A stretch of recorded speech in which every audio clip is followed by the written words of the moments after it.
Hello. Please hit like button and subscribe my channel. Also press bell icon for future video notifications. Thanks.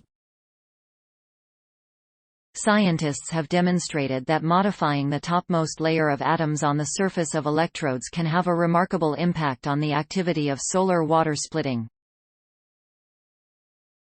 As they reported in Nature Energy on February 18, bismuth-vanadate electrodes with more bismuth on the surface relative to vanadium generate higher amounts of electrical current when they absorb energy from sunlight. This photocurrent drives the chemical reactions that split water into oxygen and hydrogen. The hydrogen can be stored for later use as a clean fuel. Producing only water when it recombines with oxygen to generate electricity in fuel cells, hydrogen could help us achieve a clean and sustainable energy future. The surface termination modifies the system's interfacial energetics, or how the top layer interacts with the bulk, said co-corresponding author Mingzhao Liu, a staff scientist in the Interface Science and Catalysis group of the Center for Functional Nanomaterials (CFN), a U.S. Department of EN. A bismuth-terminated surface exhibits a photocurrent that is 50% higher than a vanadium-terminated one. Studying the effects of surface modification with an atomic-level understanding of their origins is extremely challenging, and it requires tightly integrated experimental and theoretic. It also requires the preparation of high-quality samples with well-defined surfaces and methods to probe the surfaces independently from the bulk, added co-corresponding author Kyung-Shin Choi from the University of Wisconsin-Madison. Choi and Galli, experimental and theoretical leaders in the field of solar fuels, respectively, have been collaborating for several years to design and optimize photoelectrodes for producing solar fuels. Recently, they set out to design strategies to illuminate the effects of electrode surface composition, and, as CFN users, they teamed up with Liu.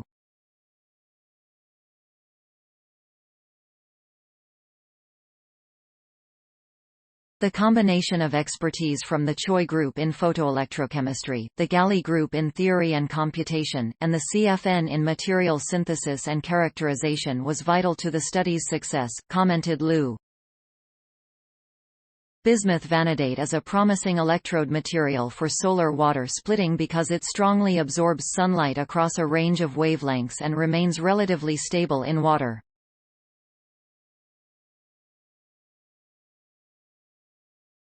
Over the past few years, Liu has perfected a method for precisely growing single crystalline thin films of this material.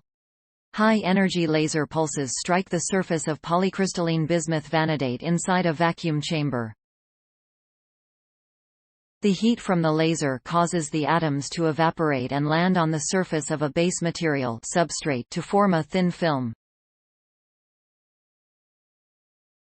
To see how different surface terminations affect photoelectrochemical activity, you need to be able to prepare crystalline electrodes with the same orientation and bulk composition, explained co-author Chunu Zhou, a graduate researcher from Stony Brook University working with Liu. You want to compare apples to apples. As grown, bismuth vanadate has an almost 1-to-1 ratio of bismuth to vanadium on the surface, with slightly more vanadium. To create a bismuth-rich surface, the scientists placed one sample in a solution of sodium hydroxide, a strong base. Vanadium atoms have a high tendency to be stripped from the surface by this basic solution, said first author Donggo Li, a graduate researcher working with Choi. We optimized the base concentration and sample immersion time to remove only the surface vanadium atoms. To confirm that this chemical treatment changed the composition of the top surface layer, the scientists turned to low-energy ion scattering spectroscopy (LASE) and scanning tunneling microscopy. In LASE, electrically charged atoms with low energy, in this case, helium, are directed at the sample. When the helium ions hit the sample surface, they become scattered in a characteristic pattern depending on which atoms are present at the very top. According to the team's LAYS analysis, the treated surface contained almost entirely bismuth, with an 80-to-20 ratio of bismuth to vanadium. Other techniques such as X-ray photoelectron spectroscopy can also tell you what atoms are on the surface, but the signals come from several layers of the surface, explained Liu. That's why LAYS was so critical in this study, it allowed us to probe only the first layer of surface atoms. In STM, an electrically conductive tip is scanned very close to the sample surface while the tunneling current flowing between the tip and sample is measured.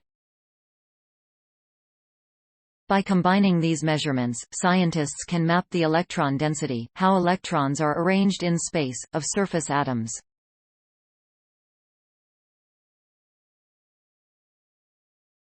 Comparing the STM images before and after treatment, the team found a clear difference in the patterns of atomic arrangements corresponding to vanadium and bismuth-rich surfaces, respectively. Combining STM and LAYS allowed us to identify the atomic structure and chemical elements on the topmost surface layer of this photoelectrode material, said co-author Xiao Tong, a staff scientist in the CFN Interface Science and Catalysis Group and manager of the Multiprobe Surface Analysis System. These experiments demonstrate the power of this system for exploring surface-dominated structure-property relationships in fundamental research applications. Simulated STM images based on surface structural models derived from first-principle calculations, those based on the fundamental laws of our first-principle calculations provided a wealth of information, including the electronic properties of the surface and the exact positions of the atoms, said co-author and Gali Group postdoctoral fellow Wenyi Wang. This information was critical to interpreting the experimental results.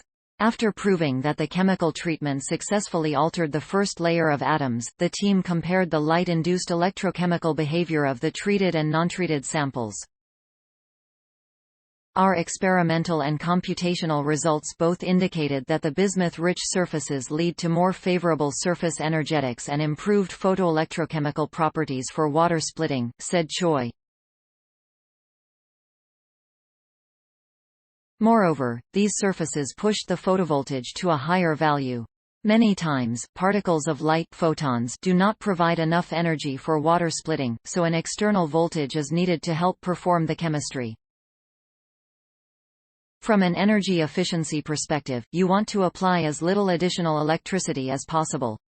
When bismuth vanadate absorbs light, it generates electrons and electron vacancies called holes, said Liu. Both of these charge carriers need to have enough energy to do the necessary chemistry for the water-splitting reaction, holes to oxidize water into oxygen gas, and electrons to reduce water into hydrogen gas.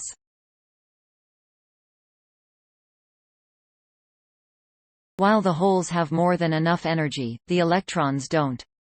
What we found is that the bismuth-terminated surface lifts the electrons to higher energy, making the reaction easier. Because holes can easily recombine with electrons instead of being transferred to water, the team did addition. They measured the photocurrent of both samples for sulfite oxidation. Sulfite, a compound of sulfur and oxygen, is a hole scavenger, meaning it quickly accepts holes before they have a chance to recombine with electrons. In these experiments, the bismuth-terminated surfaces also increased the amount of generated photocurrent. It's important that electrode surfaces perform this chemistry as quickly as possible, said Liu.